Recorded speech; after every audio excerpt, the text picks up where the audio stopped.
Give Senator Toriga the mic. Mr. Speaker, under Article 181 and the third schedule on the process of removing the governor, would I be in order to make an application that we stand down this witness and have the mover of the motion come back for clarity of the House? Would that be in order, Mr. Speaker? And I would request to move that motion and request Senator Ledama to second me, Mr. Speaker. We can rewrite the rules. Take your seat. You're because out of there order. are many issues that we need to clarify. Take your seat. You're out of order. Anyone with any specific clarification you would like to have from witness? Senator Mbugua.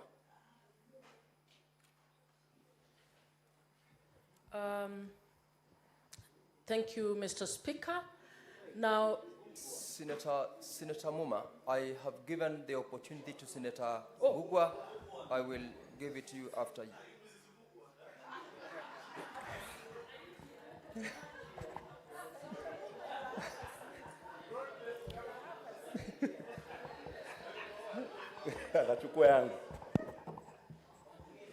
Thank you, Mr. Speaker. Just two quick clarifications from one Linda Kiome. You served as an advisor to the governor for 1 year. I would want you to tell this House how the communication from the governor and your response was done, so that we can be able to interrogate this matter. And two, during this 1 year you served as the governor, this issue of the appointment of the boards was a rife matter. Did the governor ever seek an advisory from you on how to deal with it, and how did you respond? Thank you, Speaker. Mr. Speaker, sir, honorable members, thank you, Senator, for that question. When I was appointed by the governor, I was almost due to have my third baby. So her directions were that I should come back after my maternity leave was over. That was in the month of September, and I did come back. So from September, when I came back, she advised that I should work under the CACM for Legal Affairs, Mr. Dickson Monene. And she had instructed Senator that I will be working on a need basis. When she requires my advice, she would call me. The only time the governor called me was when the second impeachment came up. Out of the respect that I have for the governor, and of course, advocate-client relationship, I would withhold to disclose the information, or rather the advice that she sought from me. I owe her that much. Thereafter, after the impeachment, that is when she called me to her office in Meru just before Christmas and asked me to resign. Therefore, our relationship got sour. In fact, immediately after the second impeachment, and there was no further communication from the governor until, I believe, the 26th of March this year. In between, the CACM, Mr. Dickson Monene, kept pressuring me to resign. So I felt that, Honorable Senator, if the governor has said that she will seek legal advice from me on a need basis, at no time did she ask me about the legality of any appointments of the boards in the Meru County government. And there is no written advisory I have given the governor within that period of time. The nature of the advice, Council Linda, make short your responses and respond directly to the question. All right? thank you, Mr. Speaker. I stand guided.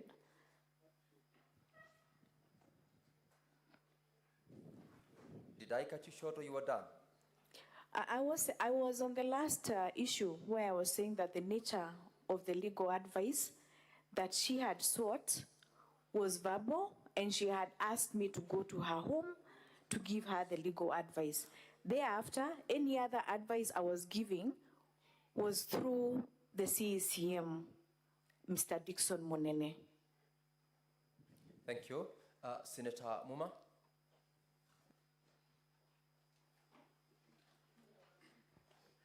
Thank you, Mr. Speaker. My question to the witness, you are a former legal advisor to the governor. You have sued the governor. We understand that is not very apparent.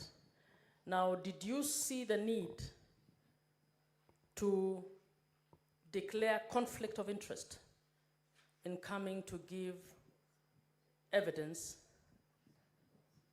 against somebody whom you've had advocate-client relationship and whom you are advising? I didn't hear you declare that when you were called on the witness box. Mr. Speaker, sir, thank you very much. Honorable Senators, I said in my submission that I came to clear my name from an allegation of giving mediocre advice to the governor. I am an advocate of many years of practice. Ordinarily, in the very least, I would have at least written my name at the end of that advisory. I came here to clear my name for future prospects, and I indicated that very clearly when I was giving evidence. I did not withhold any information regarding to my relationship with the governor. Very well. Any other? Senator Mugatana? Mr. Speaker, just a quick clarification. The witness may need to tell us what is the probative value of her denial as we stand now, because it is not accompanied by a forensic document examiner who can back up her assertions, because it is her word against the word of the governor, I mean the letters that were there. So who do we believe without expert support? And how do we go about it? How do we decide within the time constraints that we have? I submit, Mr. Speaker. Linda? Mr. Speaker, sir, thank you, honorable members of the Senate. I believe that my cause to come and to make a request to attend this session was first of all for my own future prosperity. That I had indicated earlier, I would not have wanted to be associated with that kind of advisory. Number two, I got this information while I was in Mombasa. The first time I saw the document was on WhatsApp yesterday at about 2 p.m. That is the first time I saw it. Number three, I have yet to see the original document. At least, can it even be supplied before the Senate? Because I know they have lifted that signature from another document. Let them be tasked to produce the original document of that advisory or internal memo. Thank you, Mr. Speaker. Senator Omtata? Mr. Speaker, sir, thank you for the opportunity. Land Council, I just want a clarification on your signature. Did you say that the signature on the advisory was not yours? Or did you say the signature was similar to yours? Or did you say the signature was lifted from other documents you had signed? Because you made a reference to all the three, and maybe clarify for me which one is which. Thank you. Linda? Thank you, Mr. Speaker. Sir, honorable members, I was very categorical that I did not sign that document. Hence, making a conclusion that that signature was lifted from other documents that I have signed. And that is why I'm asking, can I be provided with an original document? Because what we have is a photocopy, and I know with a clean heart, I have not signed that document, and I have not prepared it. Senator Cherargei? Mr. Speaker, through you, Council, the governor in some of the charges, she has been accused of appointing a number of chairpersons, Meru County Revenue Board, Meru Microfinance Corporation, Meru Youth Service Board, and Meru County Investment. You are legal advisor to the governor.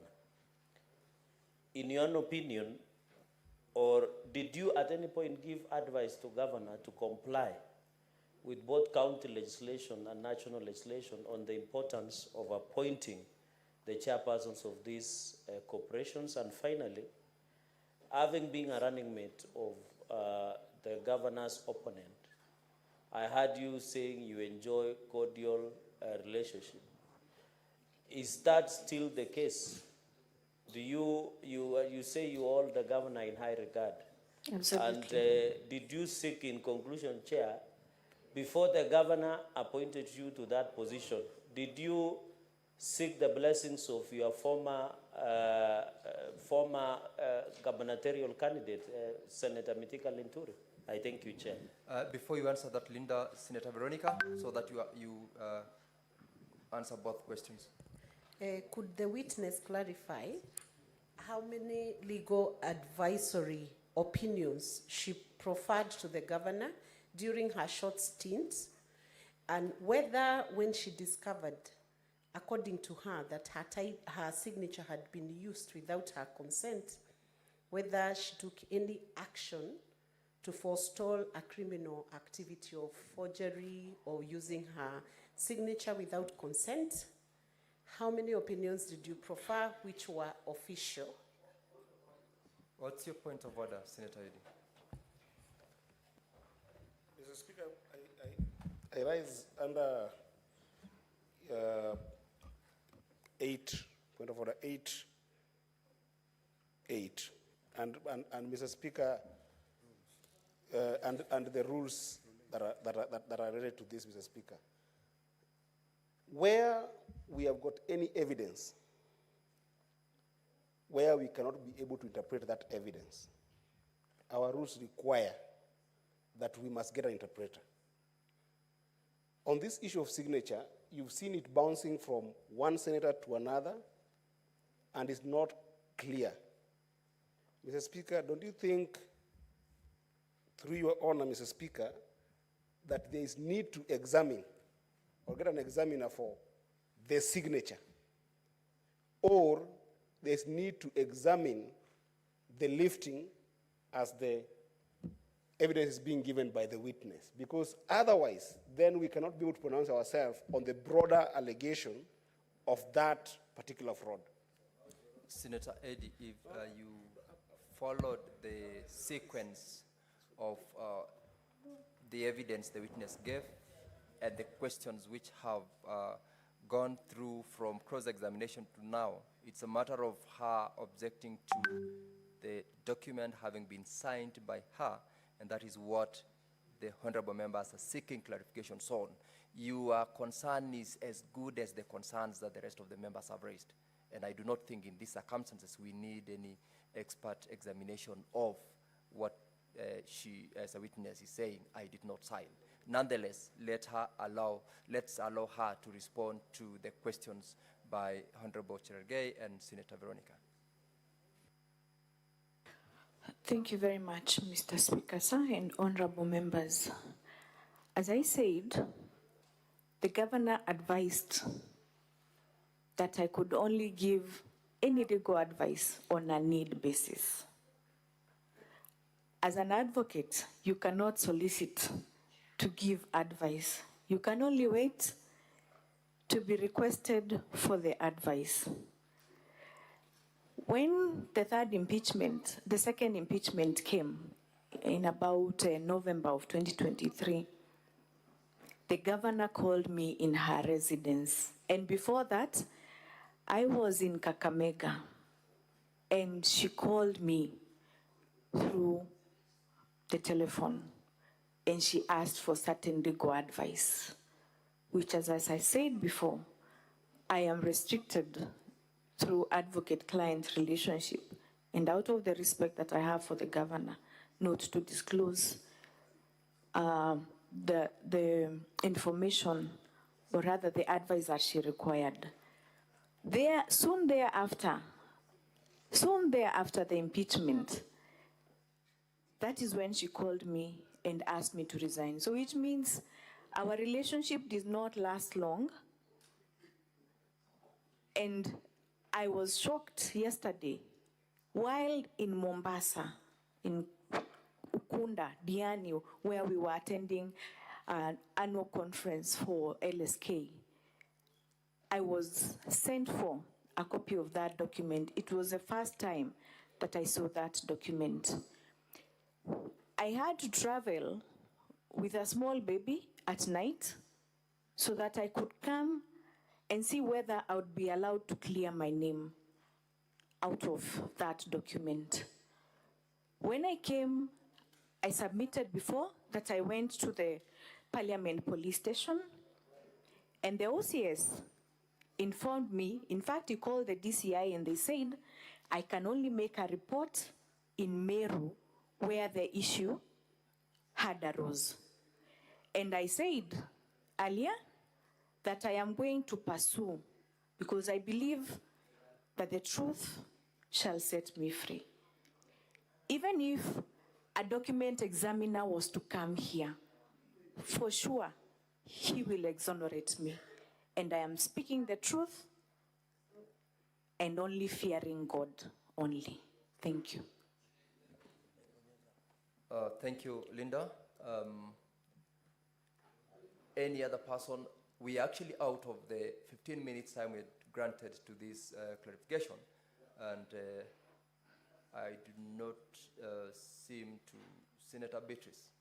You have a question to the council? That will be the last member. I'm granting this opportunity so that we close on this witness. Okay, my initial, thank you, Mr. Speaker, sir. My initial comment was that the burden of proving forgery is actually on who alleges the forgery.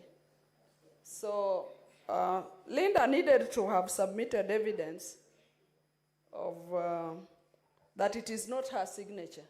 However, Linda, you are a legal advisor to the governor at some point. And you know, in the Constitution, there is alternative dispute resolution methods as scattered for in the Constitution. Did you at one point advise the governor on any alternative dispute methods that could have been used to resolve this long-running dispute? And if you did, what attempts were made? Linda, I want you to respond to that question in under 1 minute. Thank you, Mr. Speaker. I would say, in my relationship with the governor has been very secretive. The governor has not been consulting much, and my options were very, very limited. She is my employer, and she says, I will only come to you when I need to. Limited only. So even if you ask me for a written legal opinion that I have written in that short period of 3 months, I would say I do not have, because the governor also said that I should work with the CECM of Legal Affairs. I can produce documents that I have prepared on behalf of the CECM, but for the governor,